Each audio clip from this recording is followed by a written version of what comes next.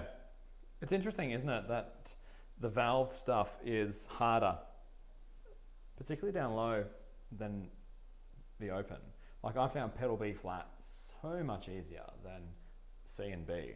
And I think part of that's got to do with there's always going to be a little bit of resistance, a little bit of back pressure slightly, because every time your air hits a bend, the air slows down a little bit. So with a setup like this, it's coming around here, and then for the first trigger, it comes through here, and then for the second trigger, it goes through here, and then around the rest of the trombone. So there's a lot of bends there, so there's a lot of things happening differently with the air. And that's why, like, if you have a trigger system that's a closed wrap system, you will find in particular that there was going to be a noticeable back pressure. And sometimes that can help with just getting the notes as well. So yeah, important to practice, of course.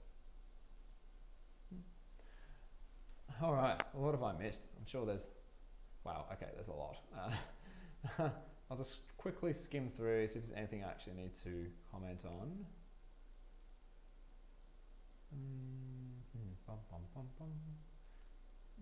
Oh yes, definitely oil your rotors, absolutely. I find with rotors, and even with the Thayers or axial flow valves, sometimes I find it useful to drop a couple of drops of valve oil down into the tuning slides going into where the valve sits. And that just helps get a bit of oil on the insides. The only thing you need to be careful of is that if you've got like tuning slide grease, you don't want the oil to try and drag that down with it. So that's why I'm very careful about just dropping only a couple of drops straight down the middle of the tube. So that way I'm not picking up any of that gunk and getting it into the system. Oh, great. Trombone slide oil, do you have recommendations? I do. I use the Yamaha slide oil, nicknamed Yamasnot, because it's a little bit thick, and when you apply it, it kind of looks like snot. I've used that for years, and I've tried lots of different things, and I found that one to be probably the best consistently as well. So that's why I use that. A school stole your mouthpiece. Are you for real? Oh, that's terrible. Ah, I mean, there's got to be a way you can contest that, right? I mean, you'd probably have like receipts, and the schools normally, they normally have like an equipment list of what they actually own and the serial numbers attached to it and where they are. So I would encourage you to try and get a receipt or an invoice for that for that mouthpiece. Get that, bring that to school with whoever's at home, and just say to them, hey, my mouthpiece is this, it's gone missing, I think it's ended up with your stuff, could you please check? It's very important that you word it that way, because if you just go in guns blazing and say, you stole my mouthpiece, you're not going to get anywhere. So just go in with that. I lost it when I was at school. I'm pretty sure it's in with your stuff somewhere. Would you mind looking for it? Here are the details, and then see what happens. And if they come back and say, oh no, we don't have that anywhere, then what you would do is take it one step further, go beyond them, go up to the deputy perhaps, or even the principal themselves, and say, hey, our mouthpiece has gotten mixed up with the school's, I'm pretty sure so-and-so, I'm pretty sure someone's taken it from here because I haven't had it anywhere else. And we've asked them to have a look. They've come back and said that they don't have it, but I'm very confident that it's here.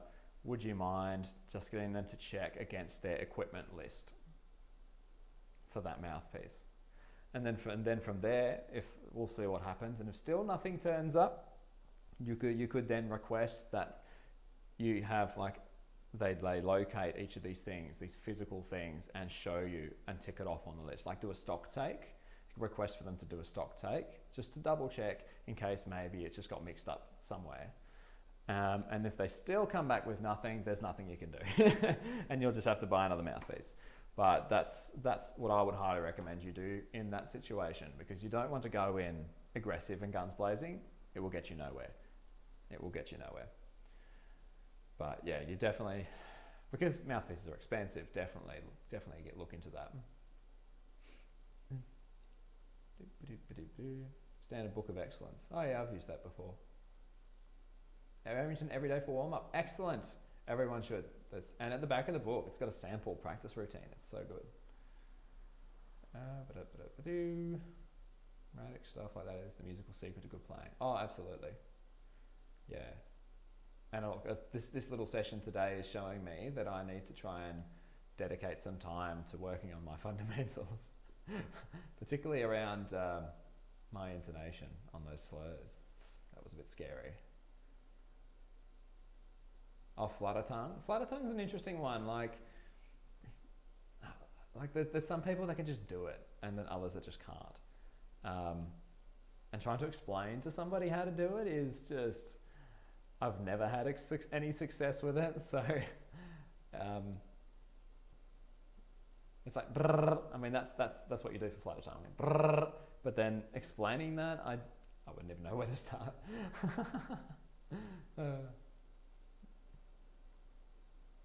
Oh, thanks so much. I would love for you to write a song, and I would 100% play it and just post it everywhere. Bought the mouthpiece in 6th grade, and now you're in 9th grade. Oh God, geez, didn't realize it was that long ago. Yeah, look, you've probably got no chance now with several years passing.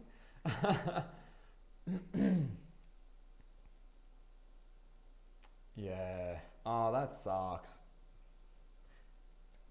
Yeah. So what I recommended for you, I mean, that would be this just happened and this is what we need to do to solve it. But several years down the track, I don't like your chances. I mean, you could still go in and ask and say, hey, look, several years ago this happened. I was a bit scared talking about it, but I would really like that mouthpiece back someday. Would you mind checking for it? Here's the details. So that could be a way you could approach that. That's not, I mean, you're not accusing anybody. You're giving a reasonable explanation as to why it's been several years since you're bringing it up. So look, you can always try that. And at the end of the day, they might go, oh, that's where that mouthpiece is supposed to go because it doesn't go with any of our instruments. You just never know, right?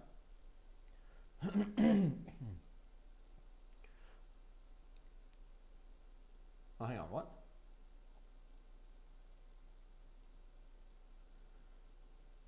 Oh, I see. Okay, so it is a recent one. It is a recent one. Okay, well, in that case, do as I suggested. That honestly is the best way forward. And make sure you either lead with an email or summarize with an email. So have your parents, guardians, whoever, send an email to your director saying, hey, would love to come and meet you for 5 minutes just to have a chat about a mouthpiece that's gone missing and we think it's at your school. Say something like that in the email. And the reason you do that is because it's written down. And then you've got written evidence, you've got a date from when you first asked about it, and it's there. They have to deal with it.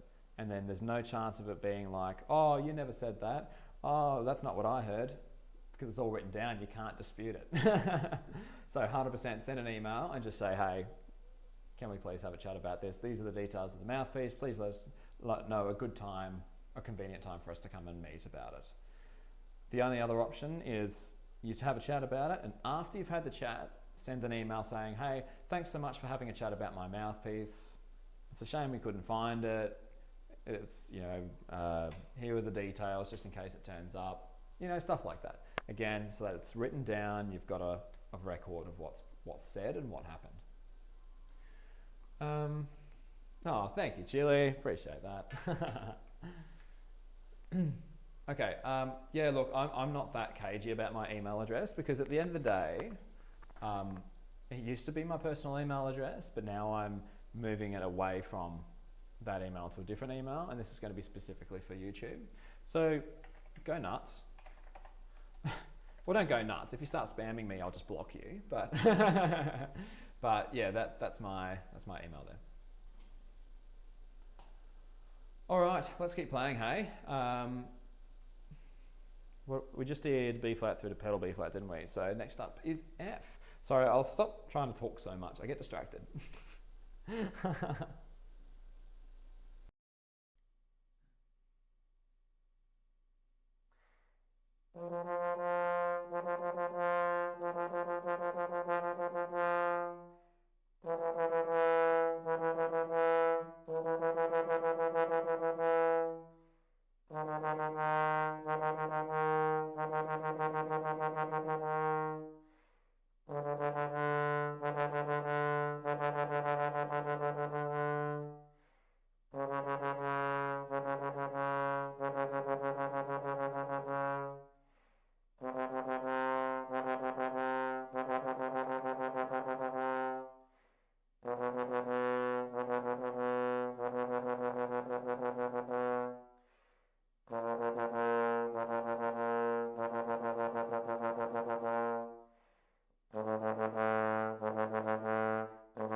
Interesting.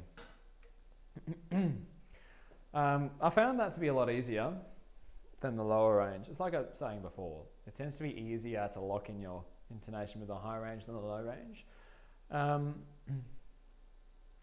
But yeah, just like interesting in the sense that the way I'm tonguing, my reflexes wanted to change the way I was tonguing. Where I was like, no, I want it to be the same way. So again, it's probably an area of practice I should look into a bit more. Okay, let's go straight to the next one. No one's really said anything, I don't think. Guess who made it? Oh, John's here. Hello, John. Welcome. We're doing technical exercises based around a warm-up, so we're not doing anything too crazy. Yeah. Anyway, moving on. We're getting music at some point. Good day, sir. Oh, well, good day to you, and thank you. I look forward to seeing it. All right, so now we're going to go B flat 3 down to B flat 2.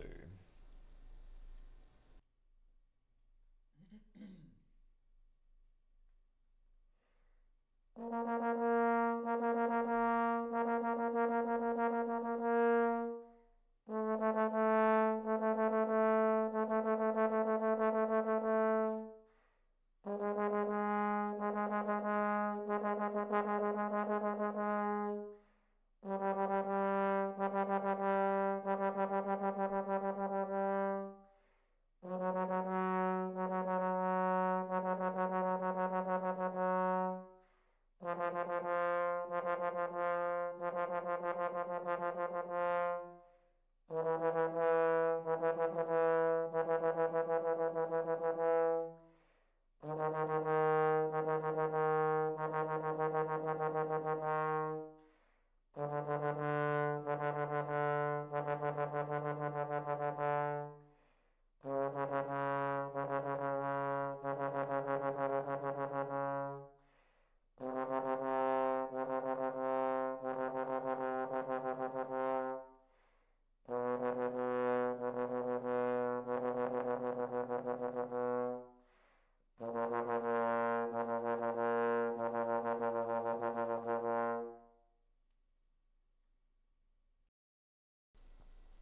there we go. B flat 3 through to B flat 2. Hello, Jerry. Is it Jerry? I think it's Jerry. Looks like Jerry. Sorry if I got that wrong. Let me know if I did. Okay, so for me that time was quite interesting. So I found my tone was a lot better. There was a little bit less fluffiness to the sound, I suppose. It was easier to get more consistent with my tonguing and my shape of the notes compared to when I was with being lower.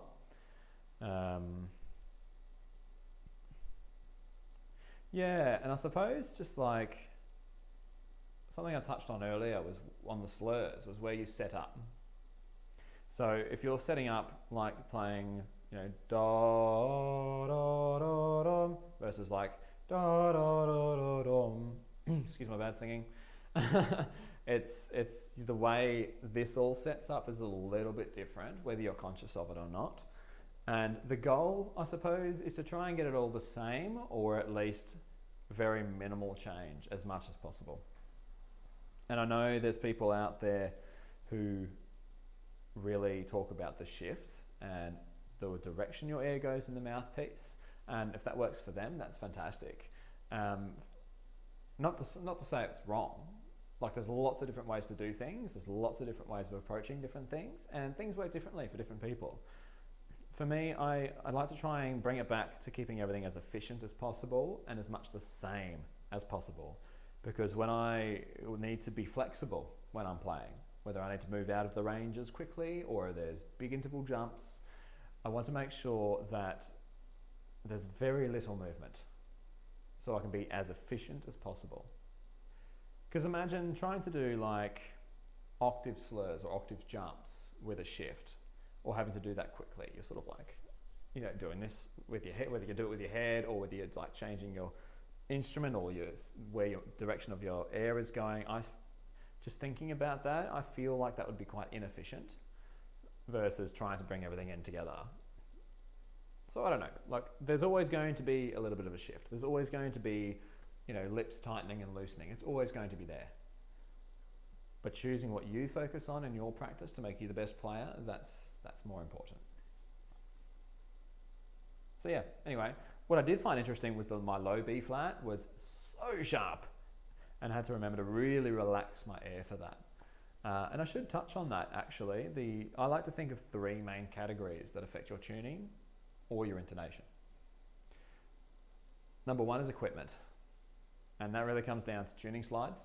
Oh wait, you can't see that, the tuner's in the way. It comes down to the tuning slides. Okay, so that is like equipment wise, tuning slides. That will obviously affect your tuning. The length of the slide and the position of the slide, that will affect your tuning. Whether your instrument is hot or cold or just normal, that will also affect your tuning.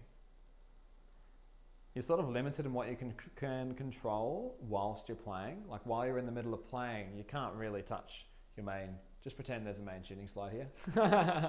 You can't really touch those, okay? You can't touch those. You do have control over your, I'm just gonna move that out of the way. Where is it? Screen capture, go away. There we go. So tuning slides, you can't touch those when you're playing. Your slide, you can. You can maneuver that while you're playing, for your intonation and general tuning, absolutely. So that's equipment.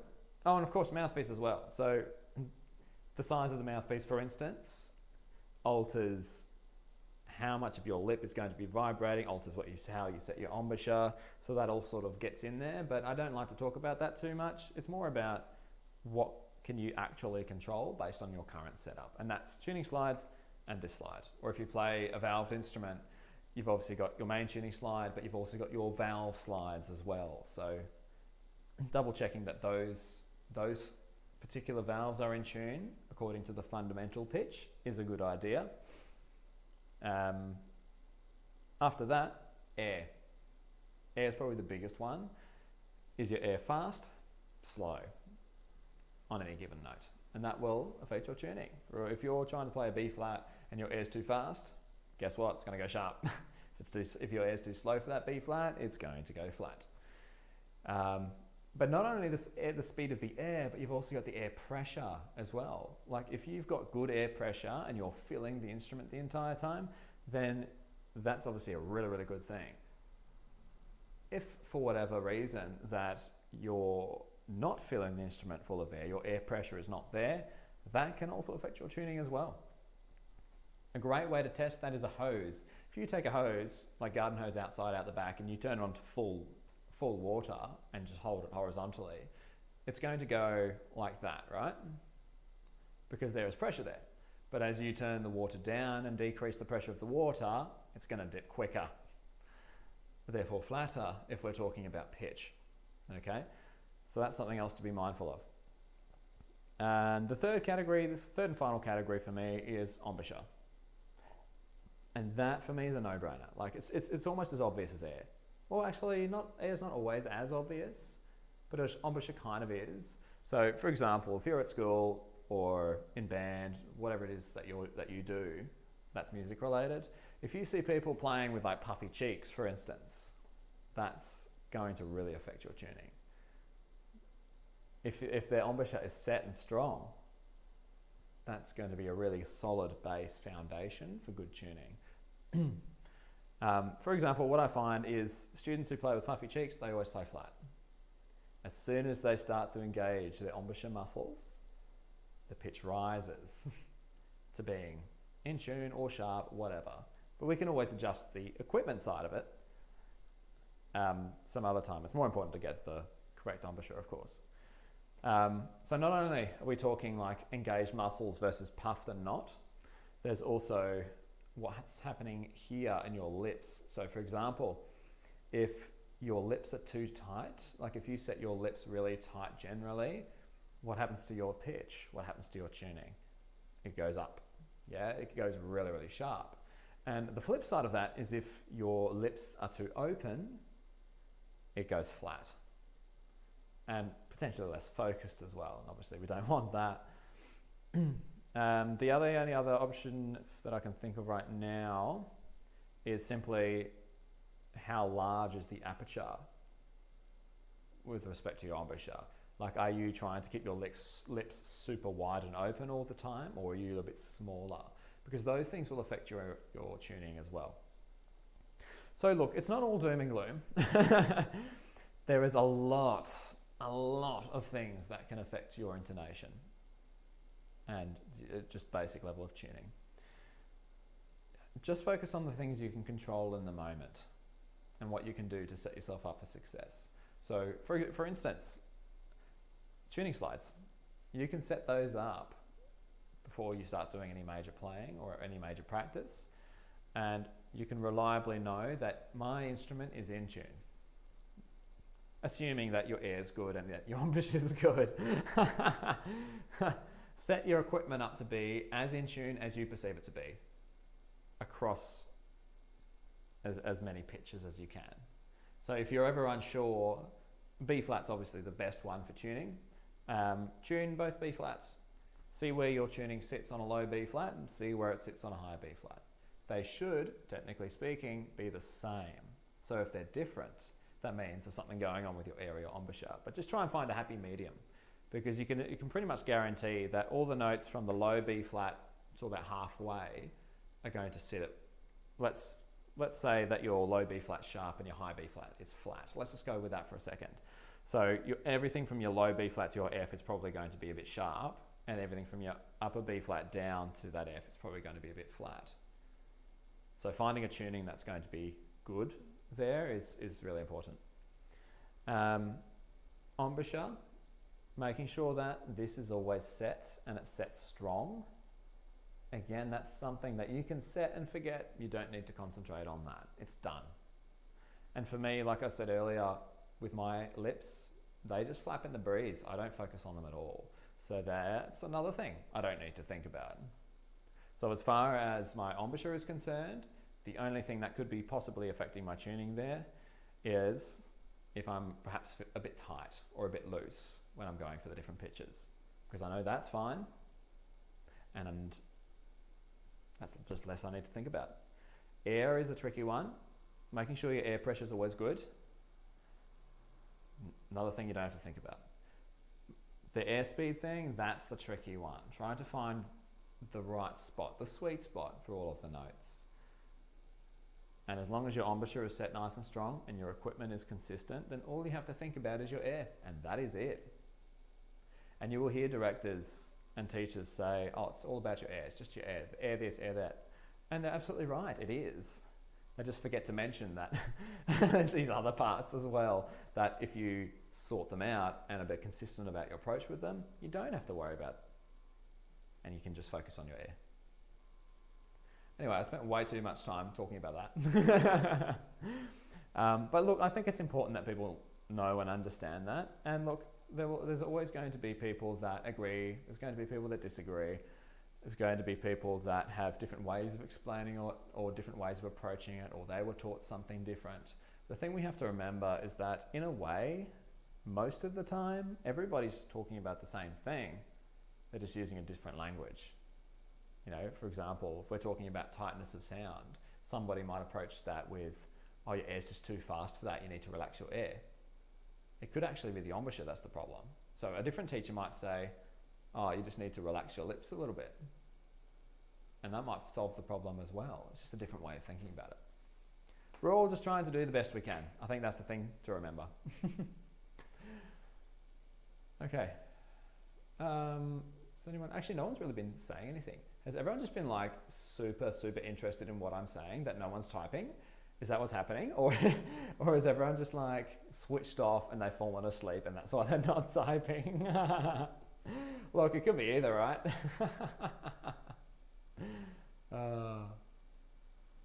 All right, so look, at this point, we've covered long tones, we've covered slurs, we've covered tonguing.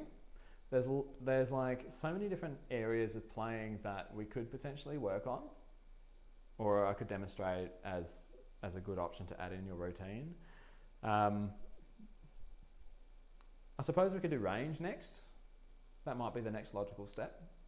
So this is when you want to incorporate range into your routine. It's less about warming up than it is about working on your technique. Because when you're warming up, you don't want to be warming up playing like super high notes or super low notes, because that's not really, like, what are you getting out of that? And if you're somebody that doesn't have a lot of time, you want to make sure that your routine is as efficient as possible and as effective as possible.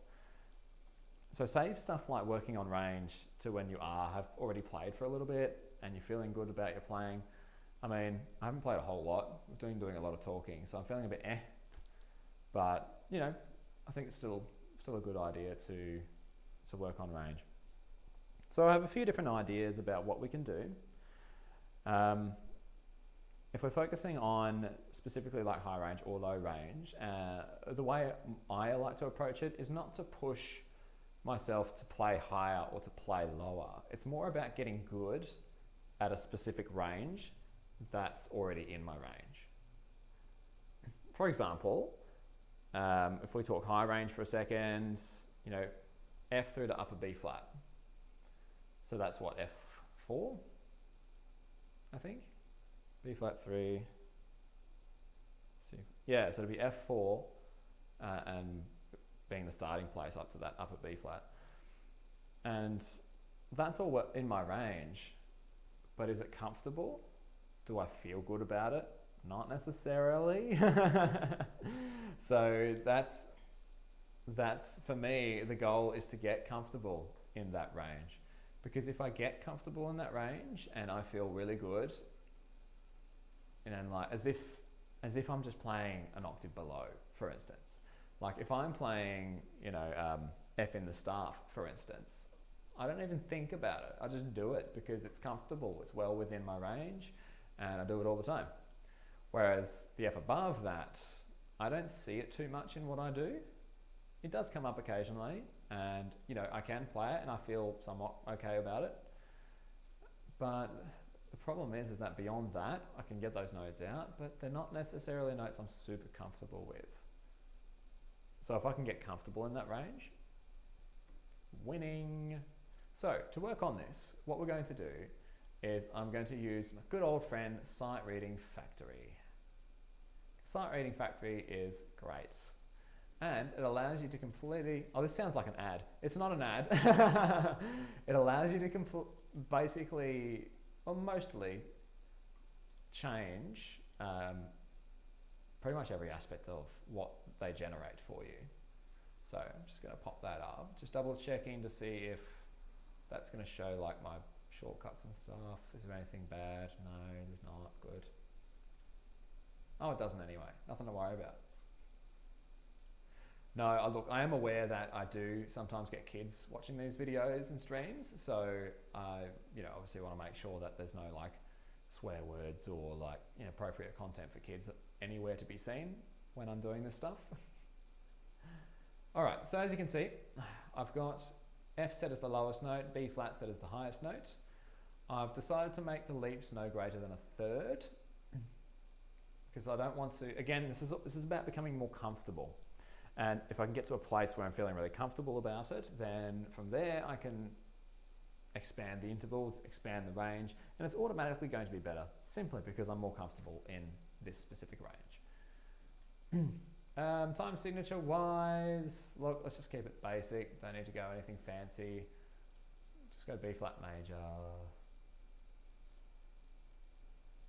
And tempo, what am I doing? I'm doing minims and crotchets, so maybe I'll go, let's just go 80.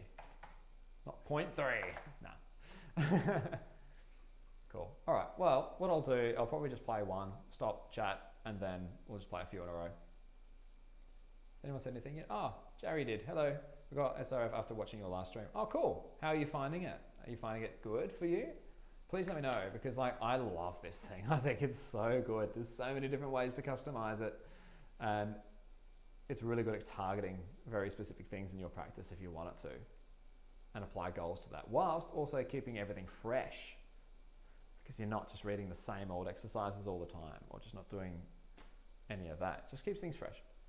And Jerry loves it. Yes, yay. I'm very pleased that you love it. It's so worth it. Okay, well, let's play. Let's see how we go.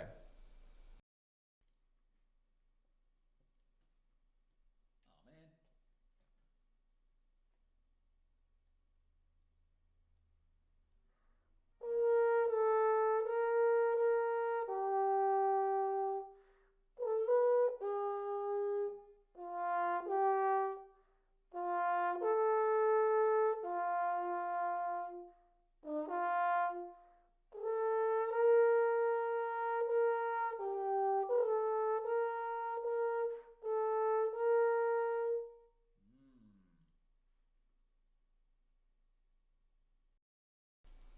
Yeah, so those of you who've got good ears would have noticed that some of those are wrong.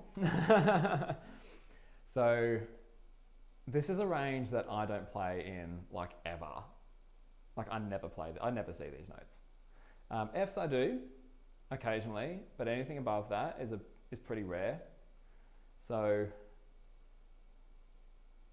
but they weren't wrong in the sense of I didn't know what I was looking at. I knew exactly what every single note was. It was wrong because I wasn't confident with pitching it, which is interesting.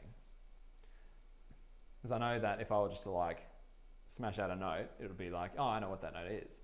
But because I don't really practice this range either, and I'm not super comfortable with playing in this range consistently, my brain didn't really know what to do with it.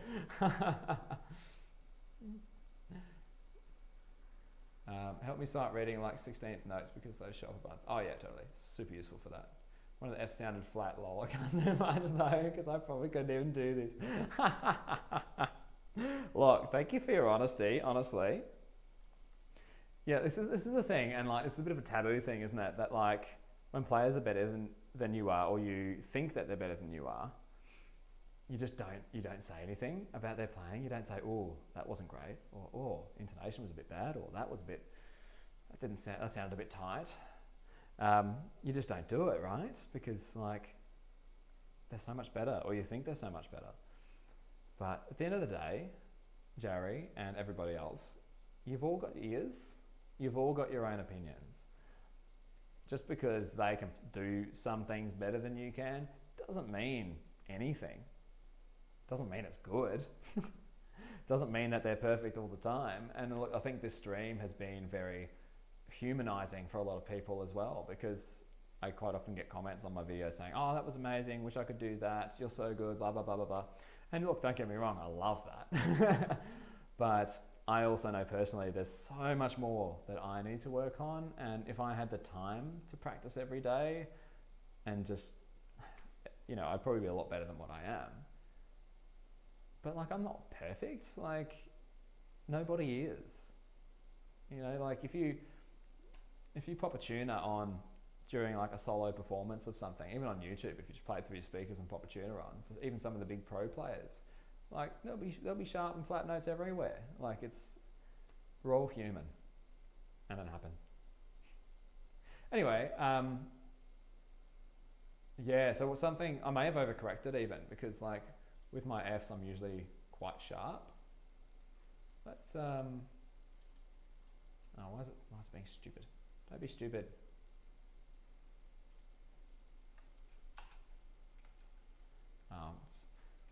TE Tuner on desktop isn't always the most user-friendly, and I actually can't move it because I had it on this screen here, which is I've got set in portrait.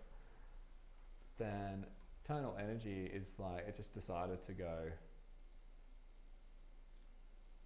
Aha, there we go, got it. All right, let's have a look and see what my F's doing.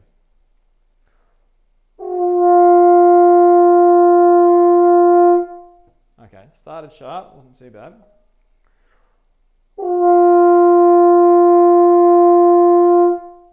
Okay, so if I were to move around a little bit. Oh, sorry, I just realized, I nearly swore. I just realized that I've left this mic on doing that, and that would have probably killed someone's ears. I'm so sorry.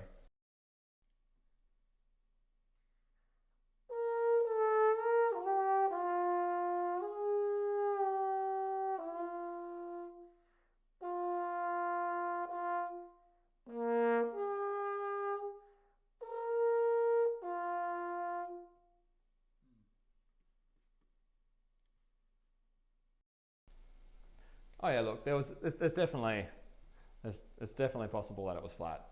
And as you can hear, my tone's a bit airy up there as well, so I should probably try and practice that range a bit more. Oh, Jerry hasn't practiced today. Ha! You can't judge me.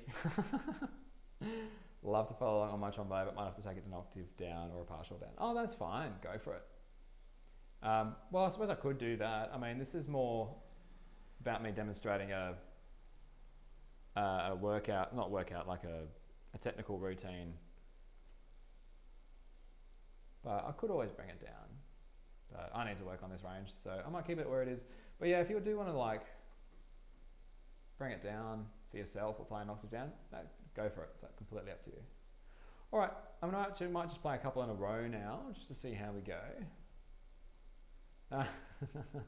High B flat's hard. It sucks. I don't like it.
Oopsie daisy on that last one.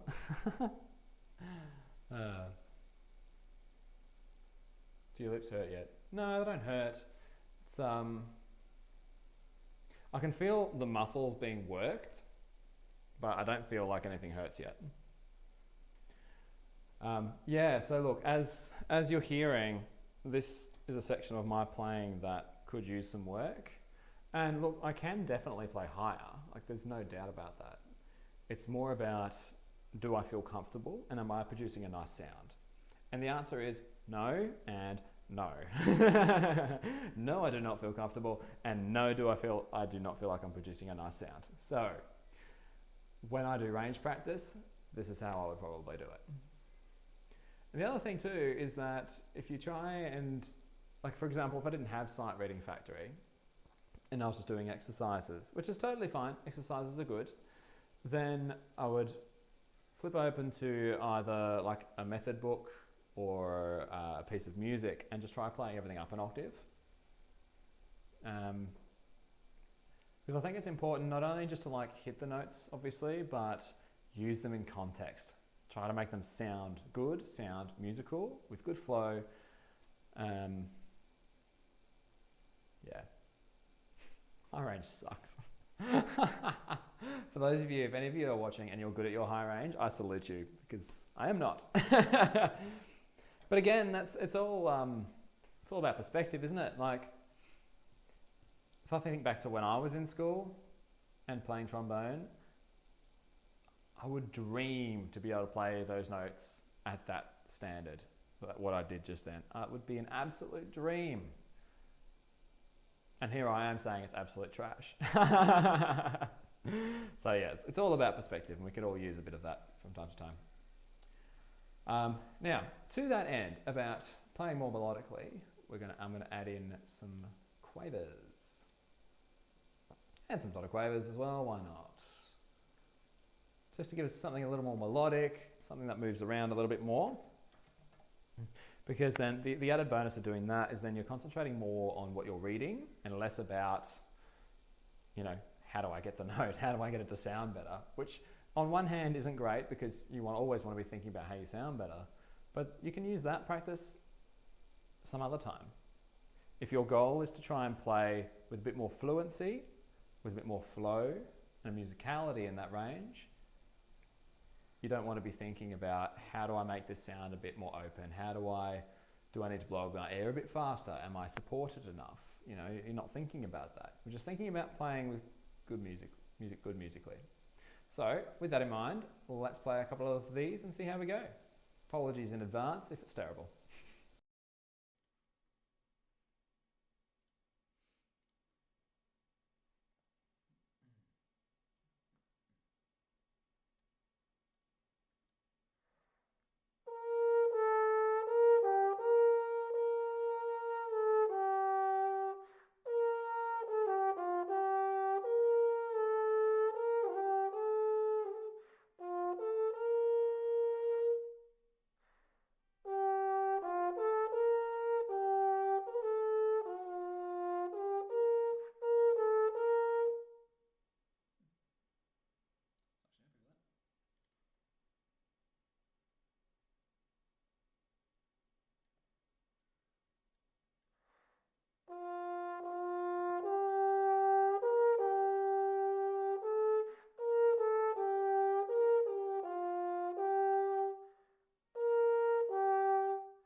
I can actually hear something rattling as I'm playing some of those notes. It's really bothering me. I can't pinpoint where it's coming from. I don't know if it's something over there, maybe, or somewhere over here.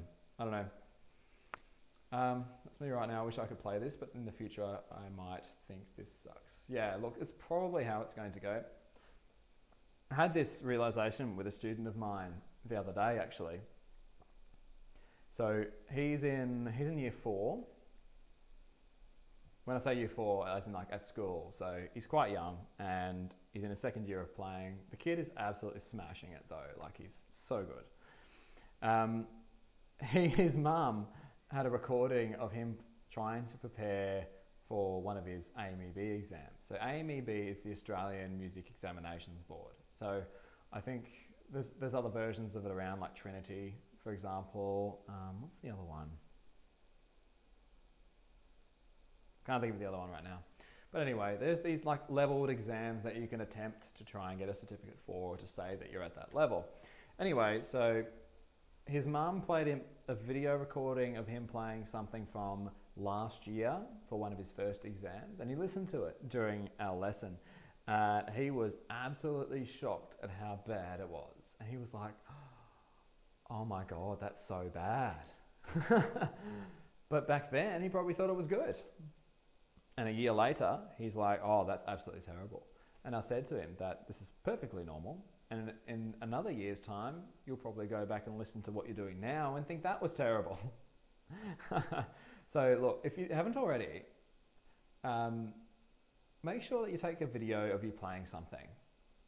Could be anything. Could be exercises, could be pieces, solos, band, whatever. Take some videos and stick it somewhere on a computer, or like on OneDrive or Google Drive or something like that. Set yourself a reminder in your calendar on one of your devices, or get a parent to. And when that reminder goes off, it'll tell you, go and watch that video of whatever it was, wherever date, wherever it is stored. And then you'll be like, oh my God, I was terrible. So it's sometimes a humbling thing to do, and it just puts things into perspective. So in terms of like what I'm doing here, I'm feeling much more comfortable already. So you can see that, I mean, despite adding quavers in, I didn't mispitch anything, and I felt my tone was also better. Whether that's a warm-up thing because I'm playing more in that range and I'm just feeling a bit more settled as I go. Whether it's that, or perhaps my brain is slowly just piecing together exactly what everything needs to do in order to make that happen and to make that sound good or sound better.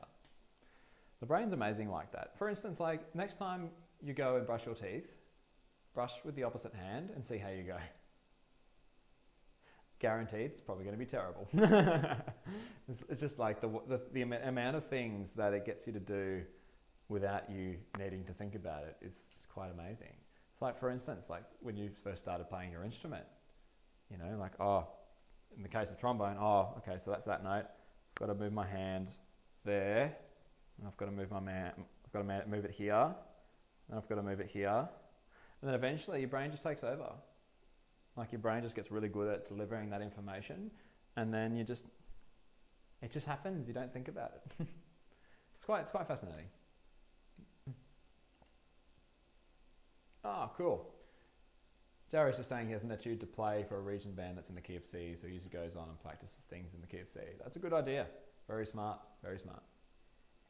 Okay, now that we're sort of feeling a little bit more comfortable about this range, I'm going to go ahead and add, probably going to regret this. I don't know why I do this stuff live, like I really don't. Let's go up a third. Okay, so let's go B flat, C, let's go to a D.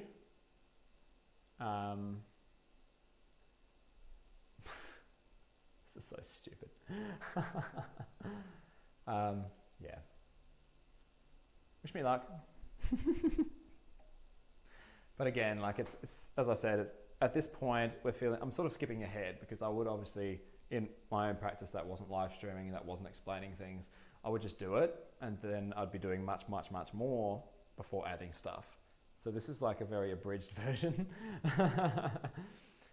So as you feel more confident and you're feeling a bit more comfortable in the range, like it doesn't feel like you're trying as hard, or the sound is just opening up a little bit, that's sort of the time that you can double down on that and introduce harder rhythms, or you can start adding higher range or larger intervals, or both.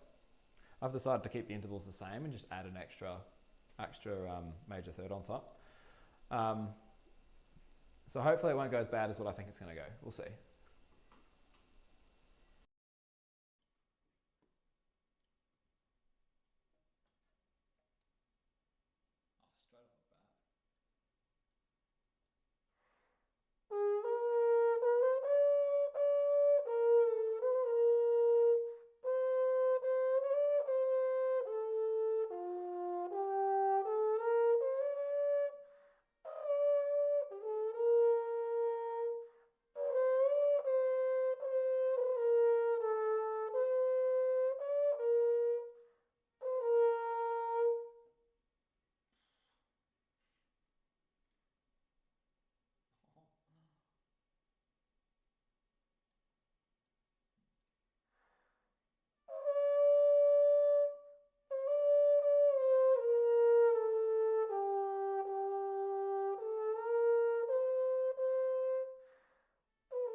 Oh, that was hard.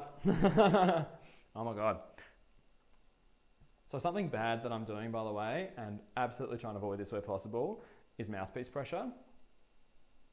I'm not intending to use a lot of mouthpiece pressure, but I can see, if I look at my screen that's got me on it, I can see that there's a little red ring just appearing there. And I can feel it as well when I'm playing. Yeah, just a note on the red ring thing though, like, obviously it shows you that you're applying mouthpiece pressure, but for some people's skin, it shows up more than others. So you could be somebody who has like fair reactive sort of skin, who even with like barely any mouthpiece pressure, you would still get a bit of a ring happening. So yeah, it's different for everybody. For me, I find it appears quite a bit, even when I'm playing stuff that doesn't have a lot of pressure. So I do try and keep that in mind. All right, yeah, that was really high. Oh my God.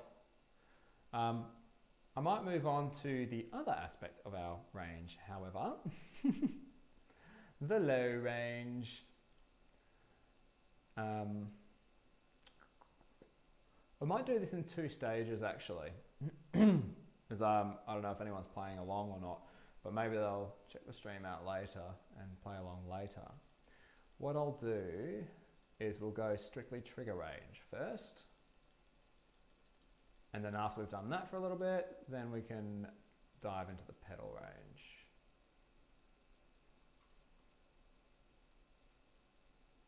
How much experience do I have playing jazz trombone? I've always played jazz trombone. Like, ever since I started. My first bands that I was in was junior band, which is just the concert band, and junior jazz, which is the jazz band version. And we were put into that from the very beginning.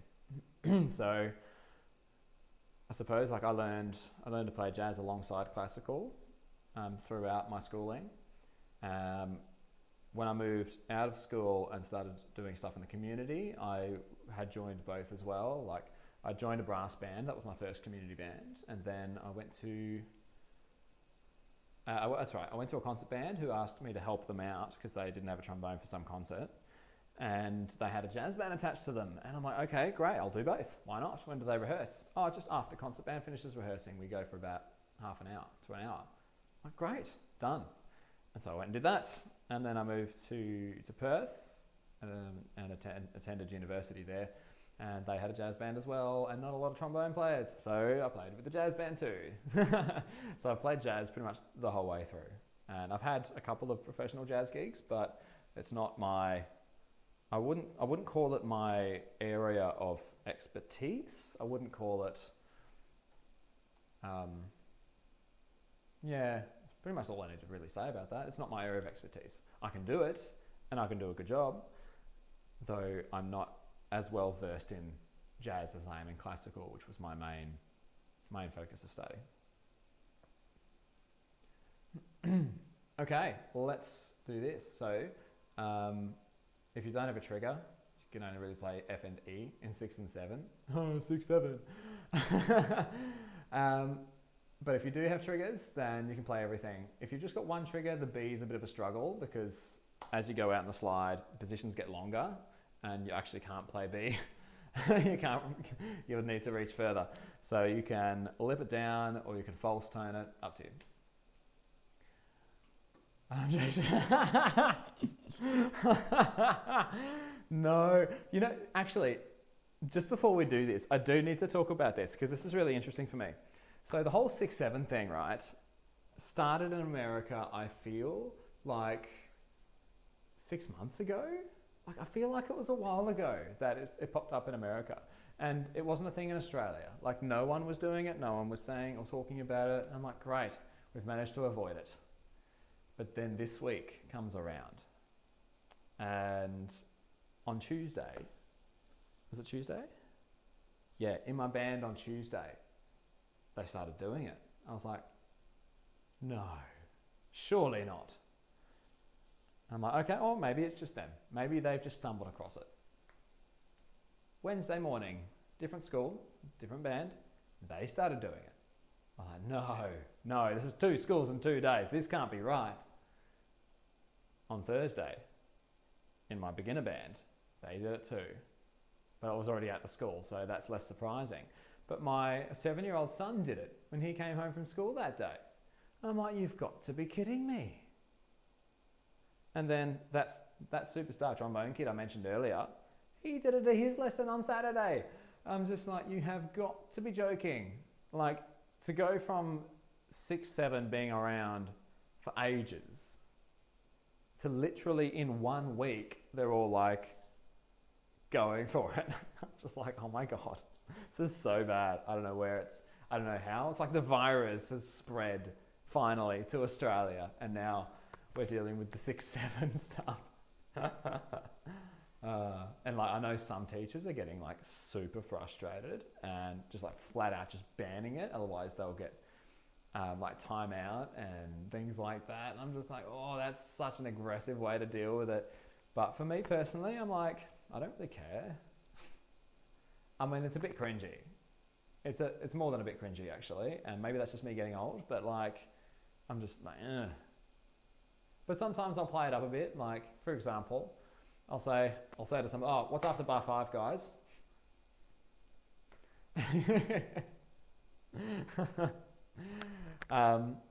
Because I sort of think, like, with that sort of stuff, I mean, look, it can be a bit cringy. It can be frustrating as a teacher to deal with it. But if you give them opportunities just to get it out of their system or just play along a little bit, then it's actually not that bad. You have a laugh, you move on. Instead of kids trying to get a rise out of the teacher and getting them really, really frustrated. So, you know, at least that's my take on it. And it is a sad day in history. That's forever on YouTube now. That kid released a crypto coin. Do not buy into it. Oh God, I don't do crypto anyway. No thanks. I'll stick with what I got. It's hard enough as it is. All right, let's do some trigger range practice. If you can't play these notes, stick it up an octave. That could be an option for you.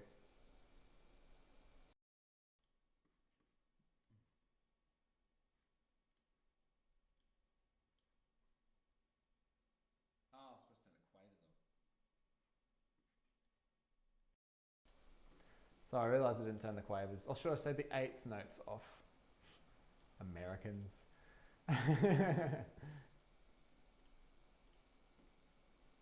Hope that's better, y'all.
Okay, so I'm pretty comfortable in this range, as you very well know. For those of you that aren't, obviously just do this in your own time. What position is CMP natural in? Isn't it third and fourth? Yeah.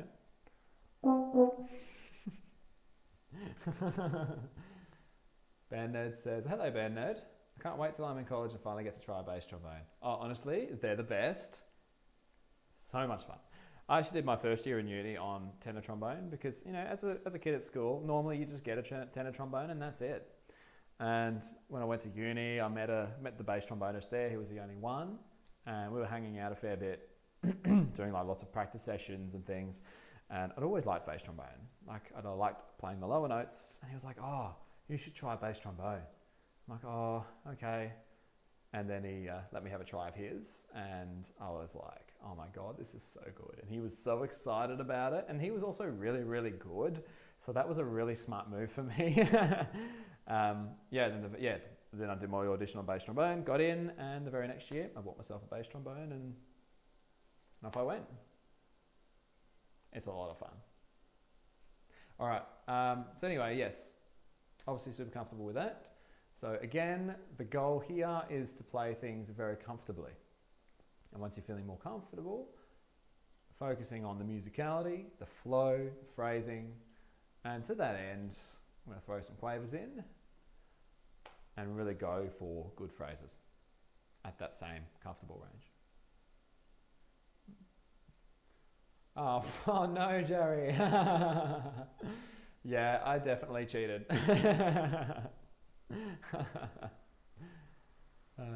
Shah says, hey mate, what drum do you have? What's in your troms do you have?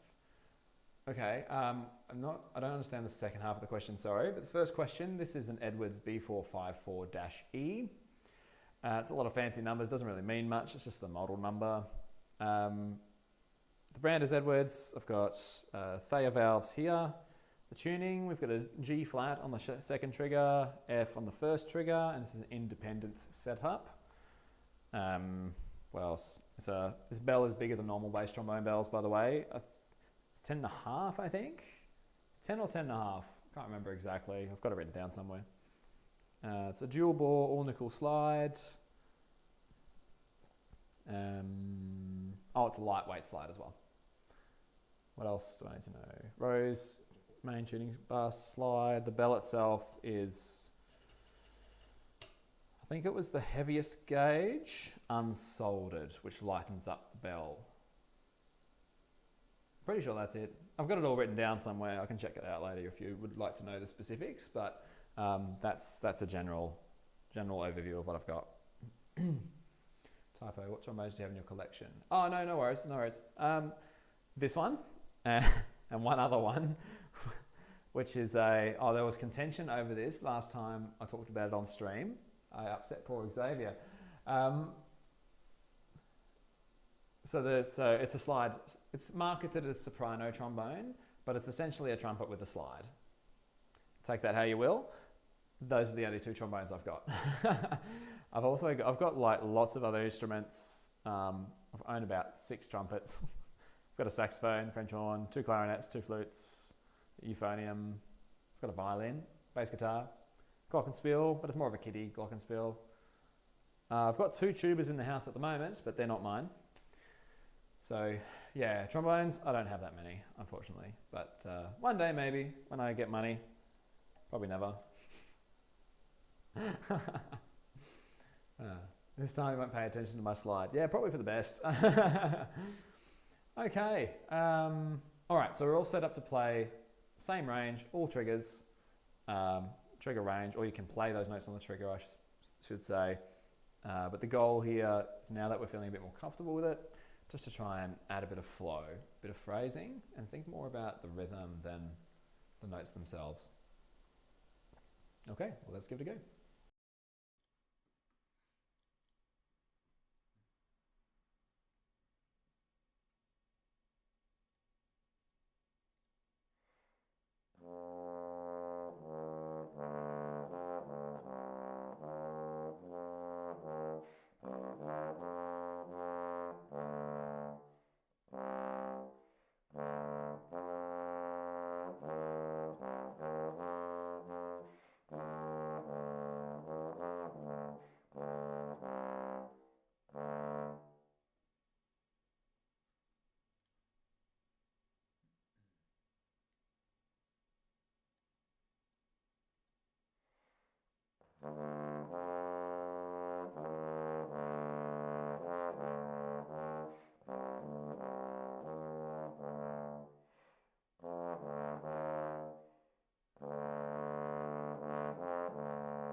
Okay, so yeah, just decided to let that run a bit. I've got some water I can hear is sitting in here, so I'm just going to get rid of that real quick. Yeah, it's interesting actually with regard to playing this sort of stuff smoothly and, you know, in a good phrase and lyrically and all of that. It can be quite challenging, and I'm finding for me personally, my tonguing is a bit weird. It's very, very soft tongue because the goal is obviously to keep it smooth and lyrical, but sometimes it just doesn't quite sit right. So again, something else I need to work on, my articulation and tonguing in the lower register, just to make sure everything's the same shape, same size, not doing anything weird, and just being super consistent about it. What do we get? How difficult would you say it was for you to become a professional musician and get gigs? What kind of work did you have to put in to make it happen? Okay, so this topic requires a bit of time. So, well, let's start at the very start, where how does one define professional musician? Now, I don't know what it's like in other parts of the world.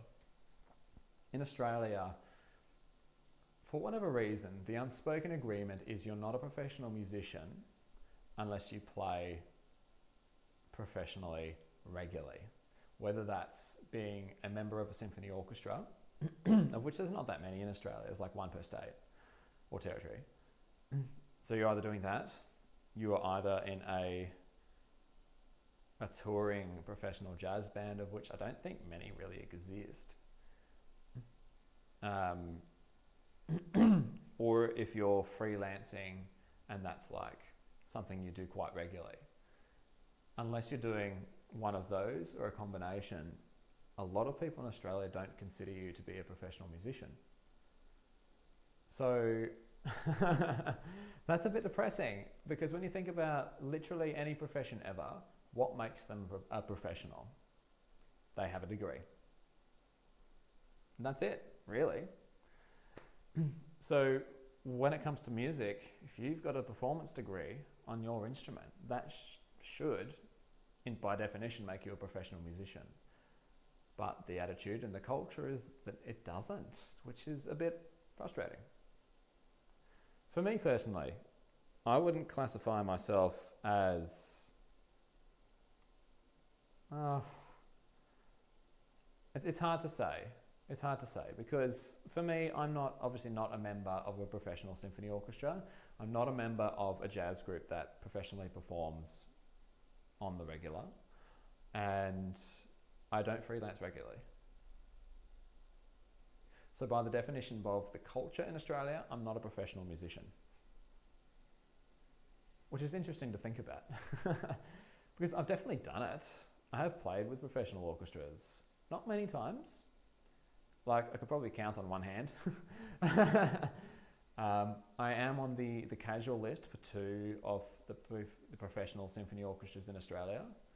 So I'm on the list for the Queensland Symphony Orchestra, and I'm on the list for the Canberra Symphony Orchestra. The last time I played with the Queensland Symphony Orchestra in the capacity as an employed casual was in 2016. That's nearly 10 years ago. Still on the list. That counts, right? And for Canberra Symphony Orchestra, I got on the list at the end of last year, or it was either the end of last year or the start of this year. I got on the list, and I've never played with them. Not even for a rehearsal. To be fair, that's in a different state. So that might add a layer of complication, I don't know. But the thing about being a casual musician is that it really depends on what the orchestra needs and where you are on that list. For instance, if the bass trombonist is always there, there's no need to bring in a casual. If the bass trombonist decides to take a holiday, there is need for casuals. And then they start to work their way through the list, depending on who's available and what position they are on the list. So given that I haven't played with Queensland Symphony Orchestra since 2016, I'm probably somewhere down the bottom. And I know that if I wanted to be considered higher on the list, I'd have to go and prepare an audition and probably go play for them in an audition setting to get higher up. Don't know. And then sometimes it's just who you know and who you're friends with. And that's the unfortunate reality of the performing arts world. So despite me putting in lots of years on the instrument, despite me putting in lots of hours of practice, and there were times where I did an insane amount of practice, and there were times where I didn't practice much at all. Like at the moment, I'm going through a phase where I'm not doing that much practice. Like I've done a lot of work and a lot of playing over the years. So, but having said that, I mean, it depends on natural ability too. Depends on what situations that you're put in.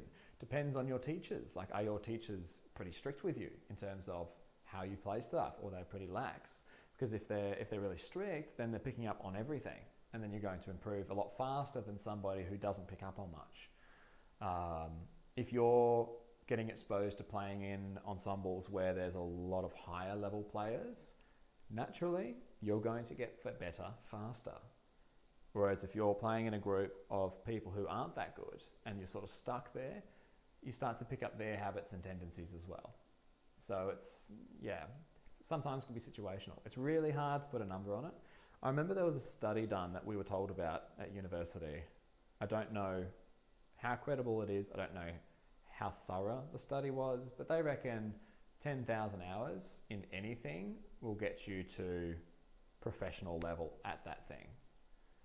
I have no idea how many hours I've put in. I may have exceeded 10,000. I may have not exceeded 10,000. I have literally no idea.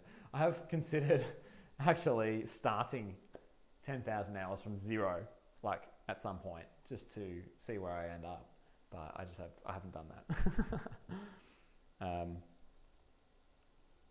So yeah, look, just to be 100% real, it's hard. It's really hard. And you have to put so much work in. And you could put all of that work in, all of those years, all of those hours spent sacrificing, time for your hobbies, sacrificing time in relationships and families, and you could still not get there. And that's quite depressing and hard to talk about sometimes. And no one's saying you have to give up all of those things to make it. Nobody's saying you have to never be in a relationship or never spend time with your family. Like, you still absolutely do all of those things.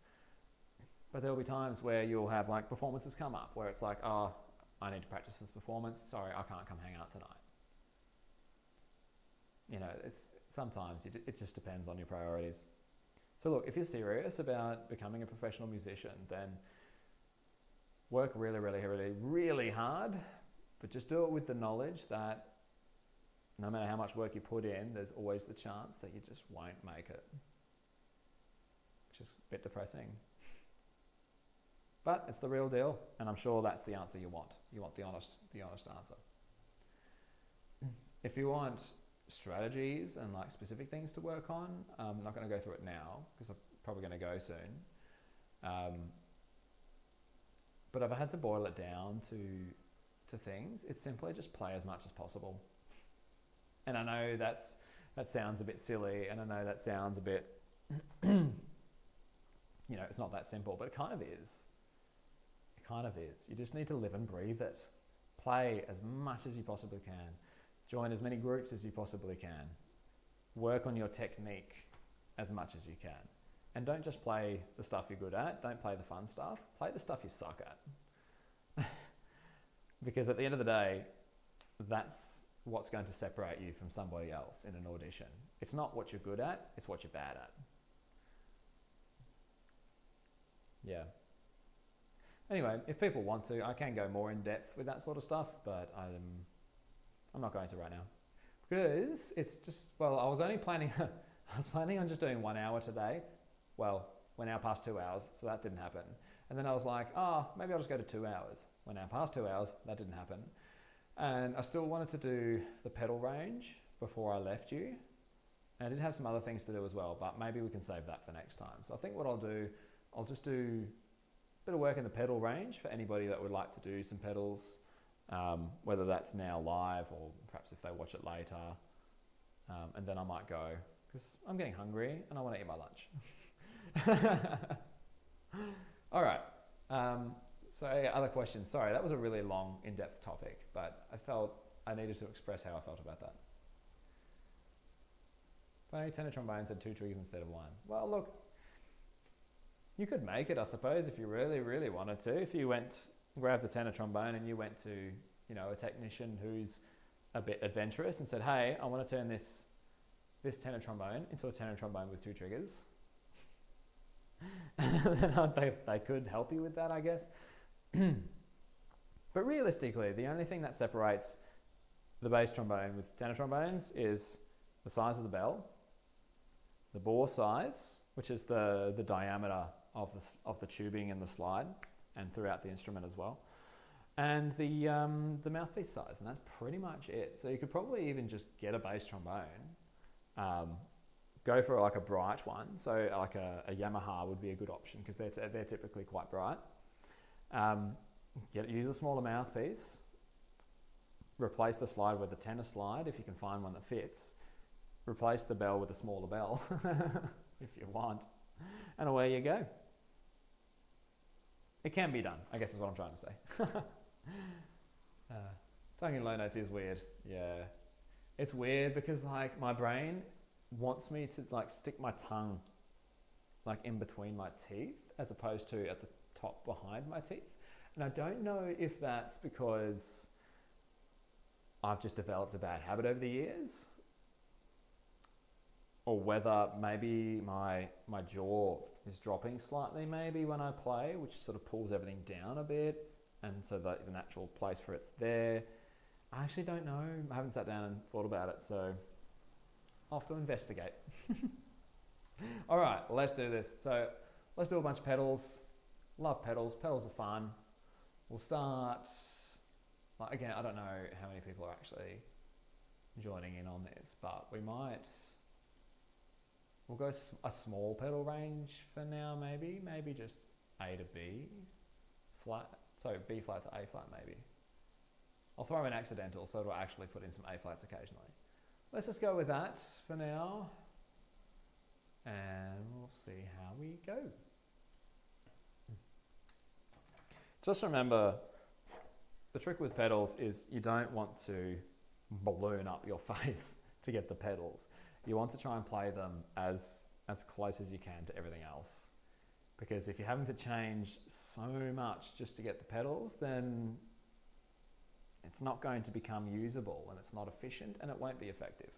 And whilst puffing your cheeks out does help you maybe get a semitone lower, maybe a tone if you're lucky, the only reason it does that is because it just allows more space for the air to fill before going out your lips, meaning that the air slows down.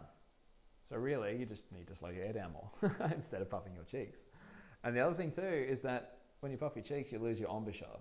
And if you lose your embouchure, you lose the quality of the sound and you lose the core of the focus of the sound as well. So just a couple of little things to remember. I only have my bass, I can only get low A on my tenor. Oh, that's okay, we're only going to A flat, so you still could. Yeah, look, just keep working on it. There's lots of different things you can do.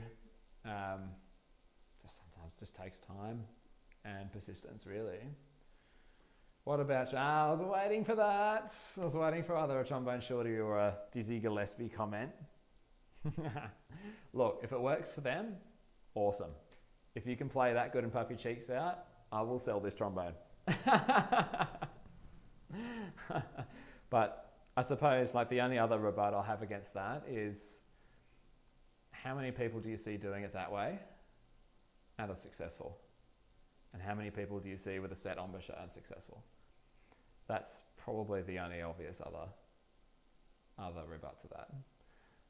And look, just so I'm clear, like I'm not coming down on you or telling you off or anything like that. Like, I mean, people can do that sort of stuff. Some people do weird stuff and it works for them and that's great. And if that's the way they want to play music, that's entirely up to them. But I suppose like when it comes to when it comes to like what works for people and what doesn't work for people and experimenting with different techniques, it's always better to just learn it the technically correct way and then do whatever you want. So get good first, doing it the way that most people do it and what is considered normal or the correct way. And then from there, then you can specialize into different areas and do whatever you like. For example, maybe that's what these guys did, or maybe they always played that way, but then people really enjoyed the music they were making.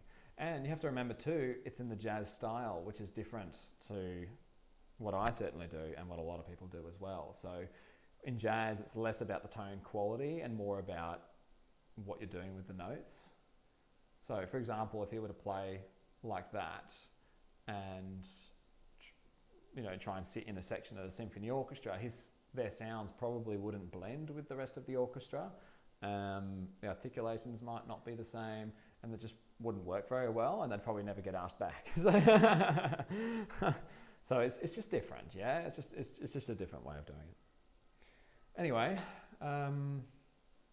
okay, deal. My trombone teacher said you have to know the rules well to break them. Well, your trombone teacher is absolutely right. All right, let's play some pedals.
Yay for pedals! Usually play pedal tones, pedal notes when my lips hurt. Oh, that's fair. Sorry, too much talking. Yeah, look, pedal notes are great when your lips are hurting because it just massages your lips really, because they're vibrating a lot slower and more of your lip is vibrating usually, so it's a bit more relaxing. Outside of that, you can just do that, vary the air speeds again to speed up or slow down, but that's a little bit weirder. So I reckon if rehearsal were to stop and you were to start walking around going, you might get a few funny looks. Okay, so again, I just want to try and wrap this up fairly soon. We're now feeling comfortable. Well, we're going to pretend we're feeling comfortable because we've done this lots of times. And now we're going to be focusing more on phrasing, rhythm, and connection, good flow. It's more efficient to refresh your chops with pedals or just not playing?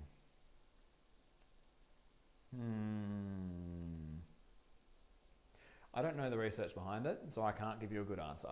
And I haven't tried, well no, I have tried both over the years, but not enough data to really draw a good connection. Based on my own observations of my playing,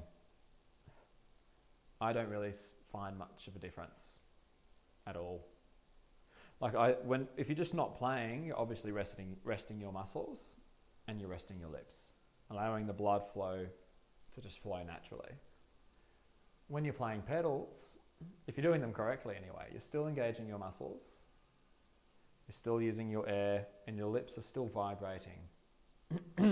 But because it's so slow, it is more relaxing and it can double as like a bit of a massage. So in a way, you are massaging your lips, and those vibrations usually transfer a bit as well. So you're probably massaging your muscles a little bit too. So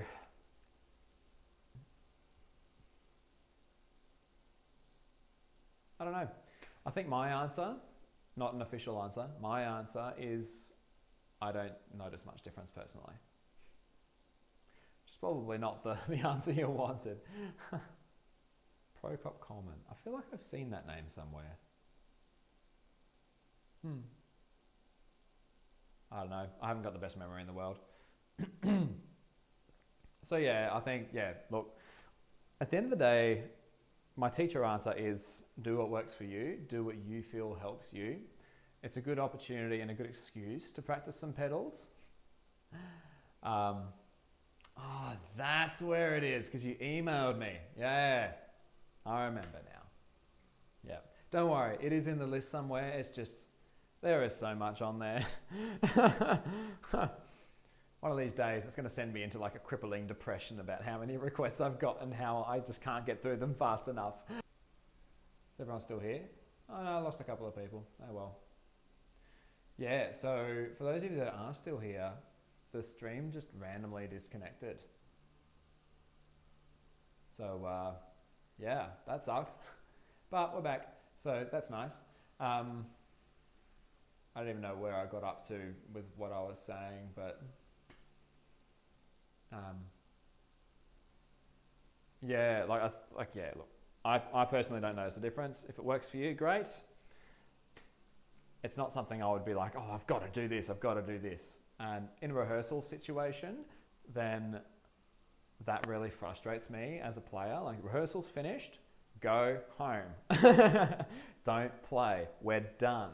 And then there's like people who just like, blah, blah, blah, blah, blah, like in the low and pedal range. And I'm just like, ugh. Yeah, but I get a little bit triggered by that. And that's totally my problem, not theirs. But I think just out of respect for your colleagues, just don't play. Because it really doesn't make that much of a difference.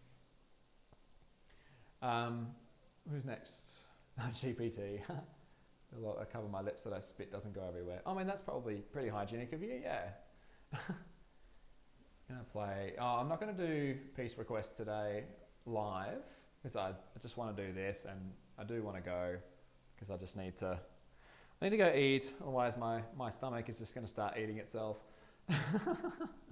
But yeah, Darken Theatre is definitely on my list already.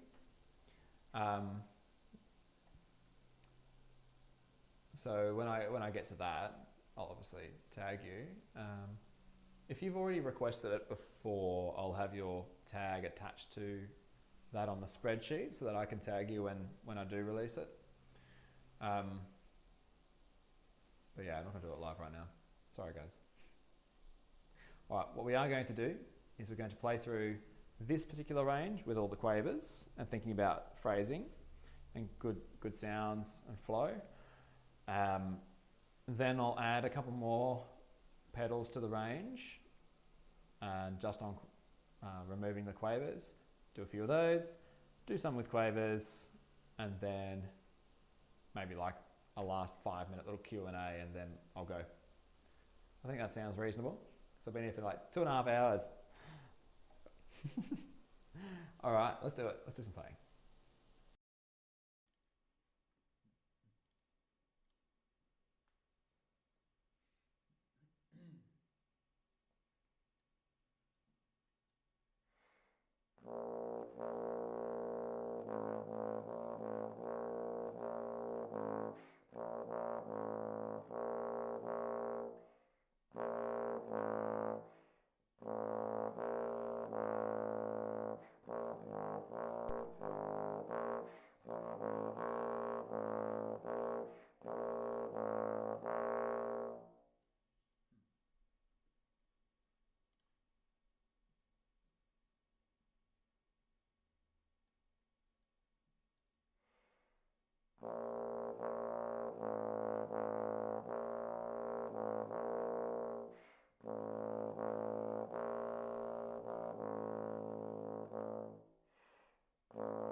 Okay, great. So now in theory, so just remember, we're just moving through this really, really quickly.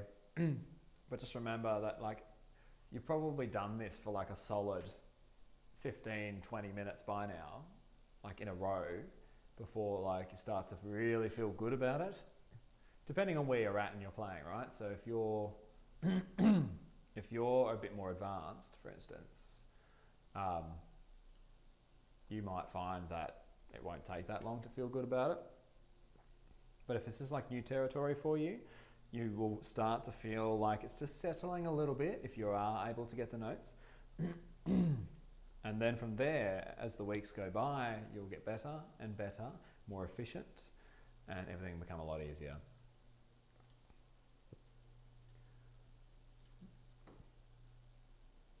Okay. Make time after other requests. Yeah, look, I'll get the videos out as soon as I can. There is a bit of a pecking order, I guess you could say. So I release them in groups of 5s. Oh my God, I need some water. I haven't got any water. I release them in groups of 5s, and each of those pieces normally has 3 parts, like 2 to 3 parts, which if you do a bit of quick math, that's quite a lot of videos.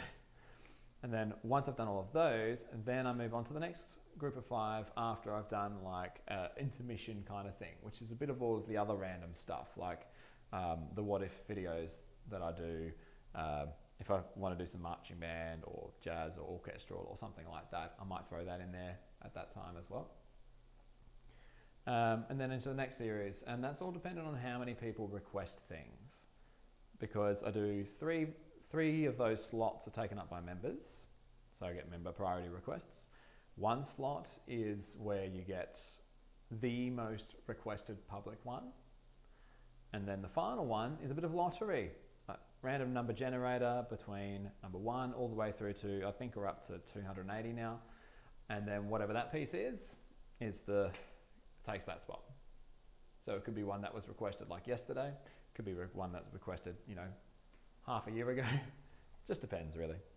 So, but the reality is, for me to get through all of those, let's just say 280, and let's say on average there's 2 videos per piece,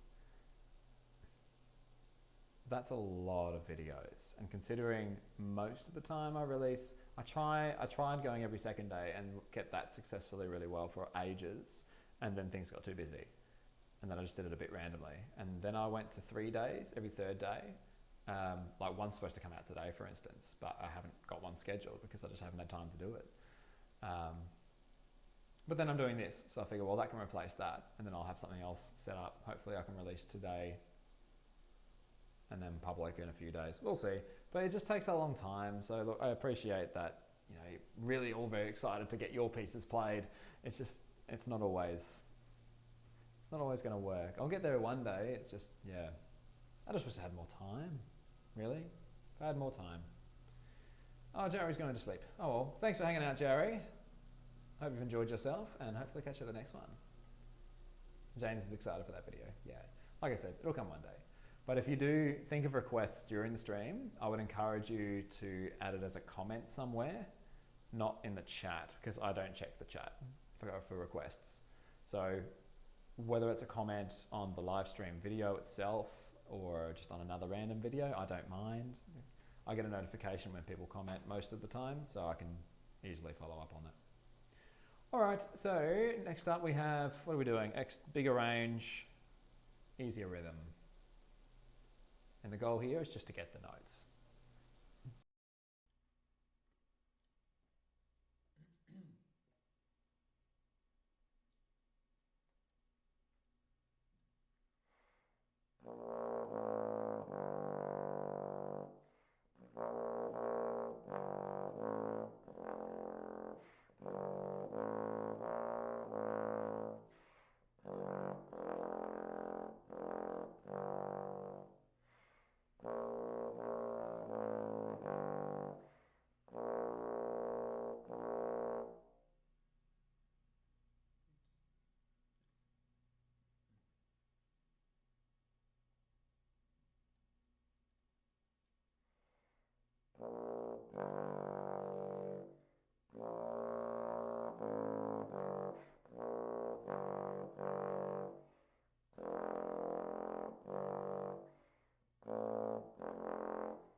Cool. All right, there's some pedals. So I struggled a bit on the Fs each time. There was like one or two that came out pretty well. But F's that funny one. Like I've always had a thing. Like I have moments where it just works. Like all the time, like consistently. And then I have times where it just doesn't. And usually that's when I don't play much during the week. So given I haven't really played much recently, that's probably why. But again, this sort of practice would help that. Help me to become more comfortable with playing Fs within context. Oh, James is off as well. I'm leaving too, but thank you for a nice stream and positive responses. Have a good day or night. Thank you so much, James. I'm really, really pleased that you feel that way. Sometimes I wonder how fit people feel about the stream and like what I do, but it's nice. It's nice to know that you've enjoyed it. I'll be wrapping up soon anyway because I'm so hungry.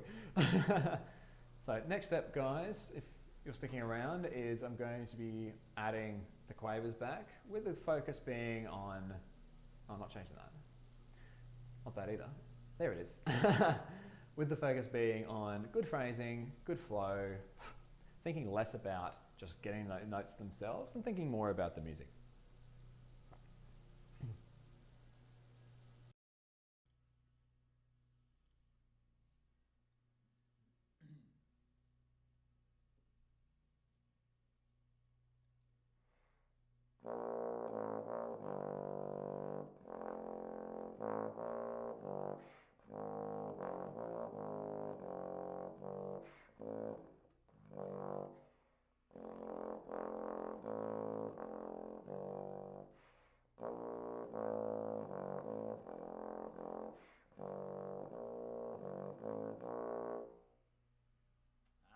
Stupid mistake. Ugh.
Okay, so again, that was more about just focusing on the music, phrases, good flow, less about just getting the notes. Now, obviously, I understand not everybody's going to be able to get those notes.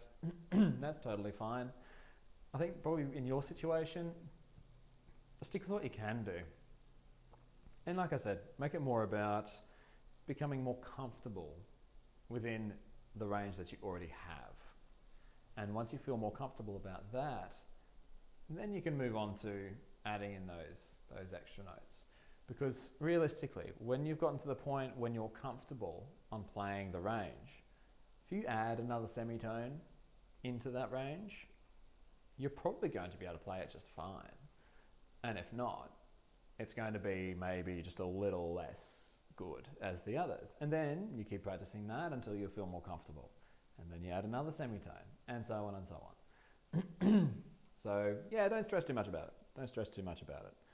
In terms of the stream stuff, obviously if you can't play that, then consider playing an octave above that.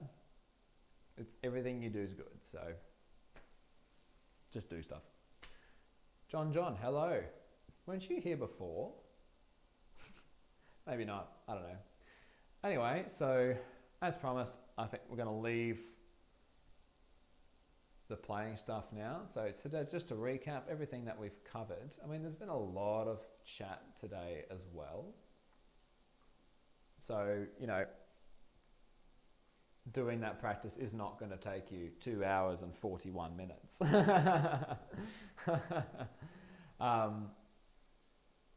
It's going to be a lot shorter than that because you're just playing, right? So what I would recommend is trying to incorporate some of what you've seen today into your practice. And just to recap, we started with long tones and just going down the range, upper partial, down the range, upper partial, just sticking to that octave each time.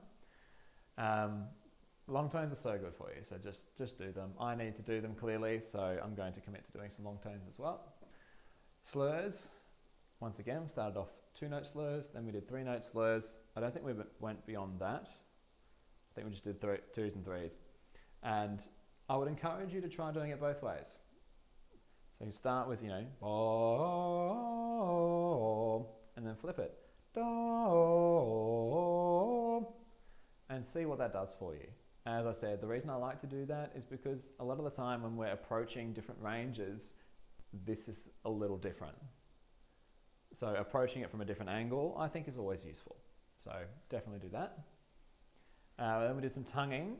And again, just trying to make sure the tonguing is super consistent, making sure all of the notes are all the same size, all the same shape, same volume, same tuning. Tuning is like, that's not our main focus of that exercise, but having a tuner there is always helpful just to keep you on track and keep you aware of what's happening. After that, we did, I think we got straight into the range after that, didn't we? We started with high range. So the high range stuff is like, again, something I need to work on quite a bit because my tone was a bit fuzzy, did not feel comfortable in the slightest. And as we were playing through it, I started to feel a bit better about it. So again, like sticking within what's comfortable for you, getting comfortable with that, being able to move in and out of those notes efficiently and effectively is way more important than just trying to get up a higher note. Because what good is a higher note or low note if you can't use it in context? There's no point. So work on getting good first at being flexible, and then focus on other stuff. And obviously, same deal for the low range. Oh my God, I need to get some water and some food. So I'm just going to mute that for a second.